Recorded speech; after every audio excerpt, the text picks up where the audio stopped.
Welcome back! This is the second part of my Mario Kart Tier List series. If you've not watched the first video, go do that. I talk about the first several tracks there. Otherwise, just know that I rank things mostly on gameplay and I don't really factor aesthetic appeal. That said, let's rank some tracks. And now... Moo! You know what? You can sit in the top 10. This is... Moo Moo Meadows is one of the... I think it's literally only 2 exceptions of tracks that I feel like I give a lot of criteria for why I like tracks, and there are 2 main exceptions to that in my strong opinions, and one of them is Moo Moo Meadows, and that has to do with a series of videos on my channel in which I just on all 3 of them I just was having fucked up races and was just on these absolutely just angry rants. And just some primal part of me, like, I was just like, this race on Twisted Mansion was the worst thing I've ever done. What a stupid track. Why does it exist? I hate it here. I don't want to be playing this game right now. And, like, just mid-rant, we get to the character select screen. I see Moo Moo Meadows. I looked at the cow, and I just go, and just primal instinct mid-rant, I just go, moo! And then, since then, it's all been history, and now everyone that I have played Mario Kart 8 with has developed this mind virus that I have accidentally created. And because of that, I think it's such a vital part of both what myself and Leah care about with Moo Moo Meadows. It means it's just the thing. It's just an in-joke that I can't separate. Otherwise, it's just a pretty good track. I have a little bit of Wii bias, and it's not going to stay in top 10. I'm just putting it there for the sentimental value for now, because I know for a fact I can definitely name 10 tracks better than it. Thank you guys for joining me for this stream. That last 41 minutes was unanticipated. Oh, but you know, it's a sign. It was meant to be. Just like that, waiting on the other side for me. Moo Moo Meadows cow. Also, as a side note, everything in this section was recorded way before the Moo Moo Meadows cow started becoming this massive meme on the internet anyway. So, I guess the internet has justified my complete and utter dumbassery. GBA Mario Circuit, definitely the weakest GBA. GBA does in fact miss just a little bit. I wouldn't even say this misses necessarily as much as I would say it just doesn't hit the mark. It's on the target. It's just not like one that I ever like look at and I'm like, oh, I want to play GBA Mario Circuit. I feel like I see a lot of the good in Mario Circuit. I think there's a lot of cool stuff you can do with it. The NISC you can do over the tires is a pretty challenging shortcut that's fun. There's a lot of grass cuts allowing for it allows for a lot of dynamic races. I don't feel like I have a great perfect understanding of like what kind of track Mario Circuit is, and I feel like that's a good thing. If I don't see it as like being a massive bagger track or being a massive front running track, I feel like that's a sign of a track that can give you a lot of variety, and I like playing Mario Circuit. It's a good track, it's just never good enough that I particularly enters my headspace as the track I want to vote for. It's a perfectly acceptable track and I enjoy playing it, and there's a lot of cool things about it. It just doesn't tend to break that threshold. Cheap Cheap Beach. This is, I think, bottom of C tier. I used to have this in D tier. I don't think that's quite warranted. It's not anything special, but I don't think there's anything it does wrong that I have a problem with. It's a bit narrow. It is very forgettable. I used to dislike it. I used to think it's like too narrow. The ending section just kind of results in just a clusterfuck of item play. I don't think that's a bad thing the more I think about it, but it's just like I don't particularly find myself liking this track. It's good it's all around. Like, again, I'm not going to be upset if Cheap Cheap Beach gets picked, but I'm really not going to have a strong feeling about it in any way. Toad's Turnpike, worst track in the game. Well, actually, is it now? Yeah, it might actually be the worst track in the game now. Now that they've nerfed bagging a bit, I think I might let up on my opinions of the other tracks. We're gonna have to see, but I mean, hey, I guess I'm gonna have to make that decision right after this one. But anyway, going back to Toad's Turnpike, no, this is the worst track in the game. I talked about how Sunshine Airport is a front-running track. Toad's Turnpike is that, but worse. The obstacles in Toad's Turnpike, like at least in Sunshine Airport, you have enough track design to where you at least feel like anything you do matters. It like feels like you're actually making lines happen. There's at least the minimal amount of thought going into how you race Sunshine Airport. Toad's Turnpike, you just take the inside line, and if you get coins before anyone else, congratulations, you won. That's all there is to it. It could maybe even get away with it if it was more like 64, where the traffic was like actually this obstacle that was difficult to avoid. But they made this 2-lane highway that was like was really cramped and you had to be careful how you drive it, into this 4-way school zone where it doesn't feel like anything matters at all. It's just, why are we here? Just because you can do anti-gravity, it doesn't mean that you should. Like, the anti-gravity here doesn't do anything. I guess you could maybe farm the anti-gravity for coins, but like, why do that when you can literally just grab the free line of coins granted to you at the very start? It's just not good. It's bad. It's real bad. Dry Dry Desert.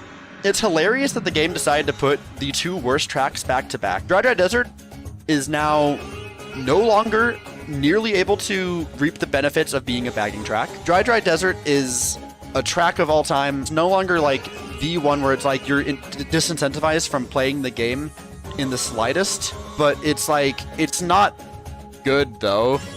And I feel like it almost doesn't even get changed, because I feel like Dry Dry Desert is them still having way too much off-road that even if you can't bag for the exact items you want, you're still rewarded for disengaging with the race, and just getting any speed items will pull you back into a spot where you'll probably get first. So I think it's still bottom tier. Congratulations, Toad Turnpike. Not even the sandbagging changes makes Dry Dry Desert better than new. The pit doesn't have any pull to it. The tornadoes don't exist. I guess the pokies can be a little bit fun to dodge around, but they're not difficult to dodge around. And the Oasis makes the track objectively worse. It's a cool stylistic flair, but it doesn't do anything to make the track better. In fact, it just makes it worse, because remember what I was talking about earlier with water and how it's often bad to mini turbo into the surface of water? Well, guess what? Guess what track happens to have a geyser that you can trick off of, that by direct circumstance pushes you out of the water and gives you like this really bad boost? That's right, Dry fucking Desert. It's got every problem. But no, please never pick it. Donut Plains has I've talked about this a few times.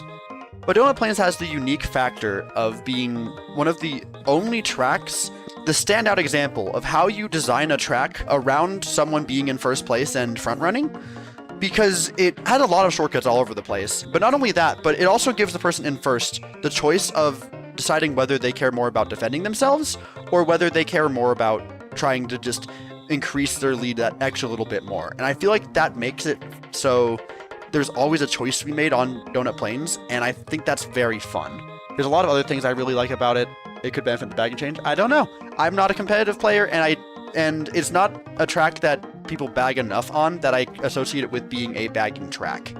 I feel like oftentimes I will front run Donut Plains and it will go pretty dang well, and but it also isn't nearly enough of a thing where it's like, it feels like a track where you always get dynamic races from it, even if some of those races are absolutely painful. We have to talk about Royal Raceway. Royal Raceway is another track that is as good as like a basic circuit track can get, but it doesn't have that one extra thing that makes me like, yes, this deserves to be in this higher echelon. But what Royal Raceway does do is it does show how to make a very good circuit track, and I feel like 64 in particular is very good at making just layouts that play well. I feel like 64 is particularly the best game for that kind of thing, because unlike Mario Kart 8, it has the most straightforward approach to how it has to design its tracks. It is literally just them first discovering what 3D is. So as a result of that, there's a lot of work that goes into making those 3D layouts interesting, as opposed to having to fit some other mechanic into it that complicates things in some unmeaningful way. DK Jungle is not a good track. In fact, it's definitely not deserving of being in the bottom F tier, because I don't think I feel quite the same level of resentment for it as I do others. The main problem that DK Jungle has, like, I don't know why I'm calling it DK Jungle. I call it Jungle Hijinks because I think that's a better name. It's a pretty acceptable layout. It does have a bit of Mario Kart 8 syndrome, where there's just not meaningful shortcuts and stuff, but I feel like it makes up for it by the fact that, like, oh, there's some sections of it that are pretty fun. I enjoy the fact that it has this like shroomless glider cut you can do, and I feel like the ending section of it is like a decently like precarious just ending that I think can result in some pretty hilarious moments. It's not a good track, but like even all of these would be enough to let it still sneak by into C tier. What kills Jungle Hijinks by far is the fact that they did a terrible job placing coins on this track. And now is as good of a time as ever to remind you why coins matter in Mario Kart, because each one increases your top speed by a pretty significant margin. And because of this, when you have a track like this, where there are very few laid out around the track, and most of them require you to go extremely far out of your way to get them, it results in a power imbalance for first place, because they're naturally pulling coins from item boxes, while everyone else is actively sabotaging their own races just to try to keep up with the same number of coins. It is for this reason that Jungle Hijinks is one of the few tracks I've ever had a history of bagging on, and it has nothing to do with wanting to abuse items, and everything to do with wanting to just get the base number of coins I think that I will need in order to keep up with everyone. In concept, rewarding racers who take wider lines in order to get more coins is a good thing, since it allows more of the track to properly get used by the racers. But here there's just so few of them, and the ones that do exist are so far out of the way that it just makes for pretty much coinless races for everyone except first place, who gets the freest run of their life. This is also why the beginning is very ideal for coin bagging, because there's just a very large horizontal line that you're only normally going to get one from, but if you stick around you can get like 5 from. Now, the actual viability of this strategy is very subject to scrutiny, but the fact that I feel so inclined to even do this in the first place really does make a statement about just how hard it is to get the coins you need on this track.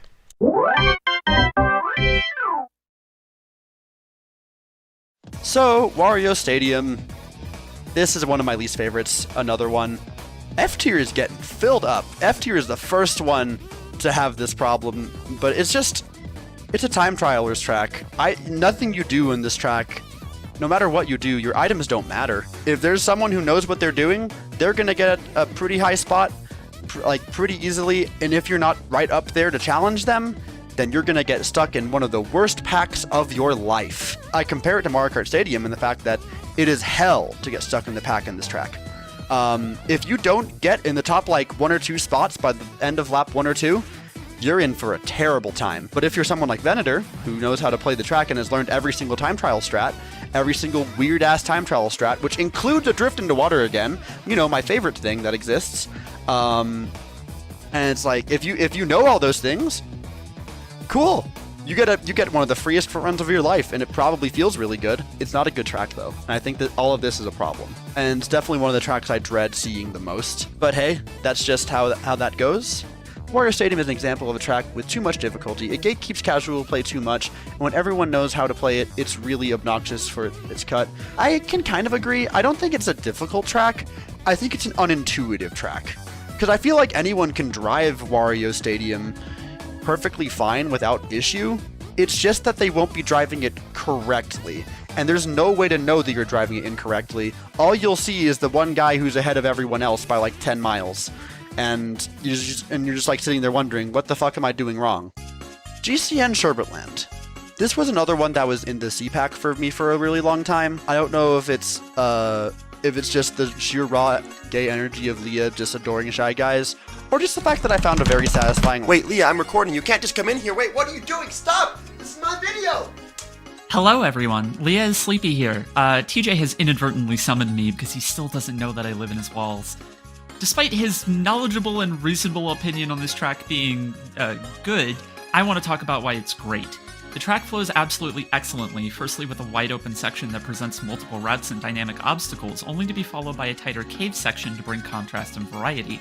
After exiting the caves, the roads get twisty, allowing for some decent off-road cuts before you reopen into an area that's frankly sprawling for Mario Kart, with at least 3 unique ways for the player to traverse, and I find all of them extremely fun.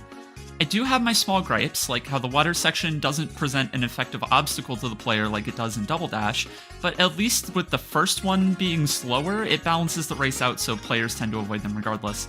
The personality of the track is excellent as well, with cooler colors in its lighting that creates contrast from a lot of the warm and sunny colors present throughout most of the game, as well as just the cutest Shy Guys, and oh my god, they're holding hands. I cannot believe that Nintendo would put something as embarrassingly lewd as hand-holding into Mario Kart, but god am I here for it. It's genuinely the cutest fucking thing. Oh my god, I'm so fucking gay. I'm so gay for Shy. Is she gone? Okay, well, despite completely hijacking my video, she made a lot of really good points. But for me, at least, Sherbet Land, it's another middle-of-the-road track. I think what kills a lot of Sherbet Land's momentum, that Leah has kind of pointed out, is the fact that it kind of breaks Double Dash's conventions, where instead of avoiding the water, is kind of just played off as part of the track. Then and I never really felt like that was taken care of in a way that makes a lot of sense and that feels natural. There's also a useless shortcut on with the glider ramp. Like, there's literally no reason to take that. If you just take the inside line, you're going to be getting a much better time anyway. Like, that is a shortcut on the outside line of the track, which is like, why even bother at that point? You're not doing anything. If you ignore all the blatant like noob traps that come with this track, it's pretty fun. And the noob traps I don't think are like this huge deal, because I feel like you can intuit after like 1 or 2 races that the things I describe as noob traps are just that. I feel like it's pretty easy to notice that it's just like weirdly designed like this. Wait, they added optional underwater paths? That's not necessary at all, but they're kind of cool. Hold on, is that a hidden glider ramp? That's awesome. I'll definitely keep that in mind next time I play this course. Wait, next time? I actually want to play this course again? Alright, you know what? One man's trash is another man's treasure. Fair enough. Music Park. This is another one in the pack. I don't have strong feelings on Music Park in any regard. And I'm also refusing to call it Music Park because it's the European name is way better as Melody Motorway. The problem with Music Park is, again, the classic Mario Kart 8 syndrome. There are no fun shortcuts. It feels like item play in a lot of cases just does not matter. The lines are pretty fun to take, I'll give you that, but there's not a whole lot else to carry it. Again, thematics are cool, but I'm not really judging that. I'm here to judge the gameplay and how it contributes to an average online lobby. And Music Park just doesn't tend to offer a lot of dynamics to it. It's a fun track to drive. Doesn't feel like a track where I get dynamic races out of. And I don't mind that all too much. It sometimes just kind of being in the hectic, just kind of like, I get whatever I get kind of thing isn't a bad thing, and I think Melody Motorway kind of shows that. It's good. It's okay. Again, no strong feelings on it. It's fun to drive, but just has the basic same ass Mario Kart 8 syndrome of just not having any meaningful shortcuts or anything to make it really feel like item play matters that much. Yoshi Valley is another interesting one, because I feel like this has always been a bagging track that me and my friend group have always had positive feelings on, and I think that's still the case. It makes up for being a bagging track from the fact that there are multiple routes that you can justify in different ways, and not nearly enough to warrant the number of them that exist, because there's only really 2 routes that you should take. The bridge if you're trying to get back best lines, or the tunnel if you're trying to max out on coins. Other than that, it's a track that I feel like you theoretically can front run and have success on, but that is also a bagging track that opens the door for some really crazy things to happen. It's a bagging track that, like, it rewards you for bagging, but it doesn't do so enough to where it feels like it's a problem that every single person is going to do it. Like, there's still people that you can still notice an influx of people who do it on this track compared to others, but it's not Dry Dry Desert. And because of that, it has more of a personality than just being a bagging track, and I think I can forgive it for that reason. And again, 64 just kind of makes good tracks.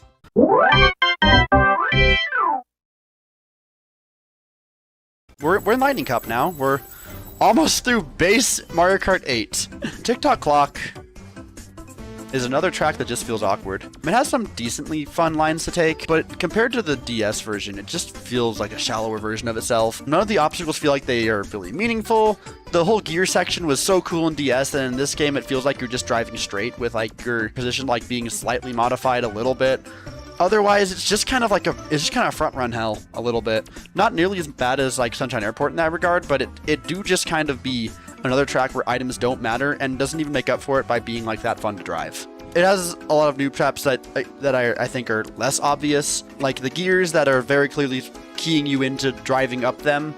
They don't help you, and in fact they send you so far into the air that you could lose races that way. If only it was that simple, because if we rewind just a couple of seconds, we'll see that our expert player Venator is doing exactly that right here. I noticed this while editing, and so I had to go get my facts checked by Venator, only for him to tell me that there is a way to low trick off of this gear. But, confident that I didn't just pull this idea out of thin air, I double checked with him that driving around it is faster than taking it without a low trick, which he backed up. But in the time in which I was waiting for a response from him, I sent the same message to a different Mario Kart expert friend of mine named Carly. And just when I thought I understood these goddamn gears, it turns out that they are not a noob trap at all. But rather, there are 4 different ways to take these gears. The normal method of tricking off of them, the bullshit I had been doing where you avoid them completely, the regular method of low tricking off of them by hitting the side, and slowing down so that you can trick off of the gear twice. And it's at this point that I realized that going into this degree of scrutiny over a track element that barely saves you any time at all just isn't worth my time. And that if I'm looking this hard for something to say about this track, there's probably not enough to it. Piranha Plant Slide. I kind of have spite towards Piranha Plant Slide. It's not a bad track, but there's just the longest period of my life where, in my sort of just muscle memory, my understanding very early on was that the more time you spend in the air, the worse off you are. So, as a result, in a lot of gliding sections, I tend to just want to touch the ground a lot sooner than, like, not as soon as possible, but like on the sooner side of things. So as a result, in Piranha Plant Slide, it's that end section where it's like, if you hold forward even a little bit to touch the ground sooner, you die. You just die. Like, even just the slightest tap forward while taking that final glider section, you die, and your race is ruined forever. It's just like this just weirdness like that makes me dislike it more. It's still perfectly acceptable. You just have to not be me and to do that mistake, and I've learned not to. But it's like I still have grudges for that, for every single time that that did happen to me in my learning phases. Aside from that one just really weirdly specific problem it has some pretty satisfying lines. So I'd say it's, for the most part, pretty okay. Let's get into another actual top 10 contender. I love Grumble Volcano. It's not Wii Moo Grumble Volcano, but I think one thing I've had to come to learn in Mario Kart 8 Deluxe is that a lot of remakes don't have to be what they were in previous games. And I see Sheep already pointing it out. Like, yeah, there's no rock hop. And I don't think it necessarily needs a rock hop, because I feel like while the rock hop was this really cool shortcut in Wii, it makes up for it by the fact that it turns the other unintended shortcut that was in Wii into an intended shortcut that's like one of the most satisfying ones to take, where it's like it's genuinely really difficult and can be a really satisfying way to steal some final spots at the end. Otherwise, it's just extremely satisfying to drive. There's just enough off-road to where it feels like you can definitely make a move with items pretty much anywhere on the track. It's a track that I feel is particularly fun to trick with. It's open enough to where item play feels like it matters in a meaningful capacity. You kind of have a bit of strategy with the cave section where you can take the top route to guarantee your safety, or you can take the bottom right route to make sure you're taking the best lines possible. There's a lot that I like to Grumble Volcano. Also, just music just kind of goes off. It's just very satisfying lines to take, and it's probably my Mario Kart Wii bias that brings it as high as I do, but it definitely stands out in my mind in a way that most Mario Kart 8 tracks do not. 64 Rainbow Road. Before I talk about this final track, I need to paint a picture. I'll start by simply asking what a Rainbow Road is supposed to be. What are the first things you think about when you think about Rainbow Road? In my head at least, it represents the final challenge of a Mario Kart game, an abstract and ethereal feeling that connects the player to this experience on a personal level. Let's focus on that first bit, of it being the final challenge. Because if you've ever played Mario Kart 64, you'll know that that's not what you get. Instead, it's this daunting summit of a track that is by far the longest one in the entire series. It's not conquered by some degree of flawless gameplay, but by relenting patience to see it all the way through. But suppose you do decide to play through Mario Kart 64 Rainbow Road in its entirety. What do you experience by doing this? Well, Mario Kart 64's Rainbow Road has some of the most unmistakable level geometry of anything I have ever seen. Despite the unreasonably long length, every single section has a specific iconography that is truly unforgettable and unmistakable with anything that's ever been in Mario Kart before or since. It has an unmistakable identity. Every long winding corkscrew, every small little dip, every single bit of it feels like it has a reason to be there, only made more apparent by the neon lights of all of the characters in this game. All of this existing in a large, vast, empty space that, despite feeling completely foreign and barren in a weird way, somehow feels like home. Despite barely being able to be comprehended at all. All of this leads to a feeling of Mario Kart 64's version of Rainbow Road, feeling like it is otherworldly. And while modern Mario Kart game would never go through with having you race 3 laps of this absolute behemoth of a track, there's something special about Mario Kart 64's version of Rainbow Road as it was presented in its original form. So, despite the fact that Mario Kart 64's version doesn't follow the same conventions that we expect a Rainbow Road to follow in modern day, it still feels emblematic of the entire package it comes along with in Mario Kart 64 as a whole. Okay, so I've kept your attention through all this. What does this have to do with Mario Kart 8's version of this track? Well, to me, it is hopefully all done so that I can more easily point out the flaws of the version that we are given. Because Mario Kart 8's version of this track is the Ship of Theseus, with that original version of this track built at its core, but twisted in a way that's unrecognizable. Not a single one of the turns on this track feels the same as it does in Mario Kart 64. The beautifully empty starry skybox of 64 replaced with a very generic cityscape down below. The intricate twists and turns and ups and downs replaced with meaningless anti-gravity going in every direction that's anything but what it was before. The translucent road texture that allowed you to see every single part of the track before and after you raced on it. The unmistakably artistic neon lights that defined the original version of this track, replaced with generic fireworks. The obvious fact that instead of retreading this ground 3 times, you only make one quick dash through the entire thing one singular time. The freely roaming chain chomps of the original, now confined to a single section or two, as nothing more than just a simple gimmick to walk past like everything else. And finally, the human attempts to replicate sound which can only really be made with a sound chip that gives it this otherworldly feeling that doesn't feel human. They took what was once a 6-minute introspective journey and streamlined it into what is now one of the shortest Mario Kart tracks ever, and one in which getting hit by a singular item feels like it's the end of your race. I bring all of this up not to criticize this track for being too simple or unlike the other Rainbow Roads, but for failing to capture the magic of what made the original version of this track so special. And obviously, I'm not trying to say that they should make this a 6-minute track like it was in the original N64 version. No, but I think that in their efforts to try to redefine this track, they lost sight of what makes this track what it is. There were ways to modernize this version of Rainbow Road without completely stripping it of everything that is its identity.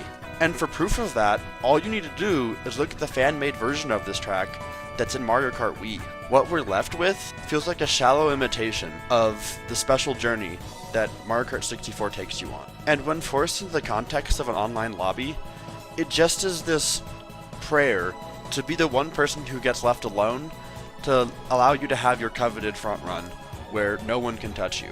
Because once you're 30 seconds in, you are halfway done with the track. And because of that, it just devolves into this game of don't get hit, motherfucker, and you win. All of this stripping all of the meaning that Mario Kart 64's version of this track has to offer, where, like it or not, you're settling in for the long haul to slowly make your way through this behemoth, to now being this mad dash to get in first and to stay there for the first 30 seconds of the race. To say this track doesn't live up to my expectations is an understatement. And while I can recognize the musical talent that is behind the remix of this version, whenever this track comes up in an online lobby, I am more eager for the race to be over than I am for it to begin. And while a lot of people may feel that way about the original version, the fact that I feel this way, without appreciating anything that I did from the original version, says everything that I need to know. If you love this track, all I can do is apologize that I don't feel the same way. But to me, a Rainbow Road needs to be a little bit more than just a road where you go. And you'll know when we get there.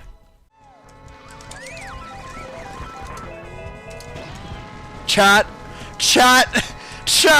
Do I go for it? Fuck it, we ball! Oh! Yeah! I didn't even use the mushroom! I didn't even use the mushroom! It didn't detect my input! Oh my god! That is what it's all about! Oh my god! That is the magic of N64 Rainbow Road. Truly. Cool story, bro, but this version has a train. And I don't care! There are 3 tracks that does the whole train thing better than this one. So there it is, part 2 of my Mario Kart 8 track design tier list. Did you agree? Did you disagree? Let me know in the comments. I've been really putting in a lot of work for this project, and I would really appreciate if you shared this around. And if you're watching this on the day it goes out, I am going to be hosting a massive 24-person collab, in which we are going to be playing through every single track in the game. No, but seriously, I have no clue how I convinced some of these people to join this, but it is without doubt the most ambitious thing I have ever done in my life. That said, thank you so much for watching, and I hope you have a nice day.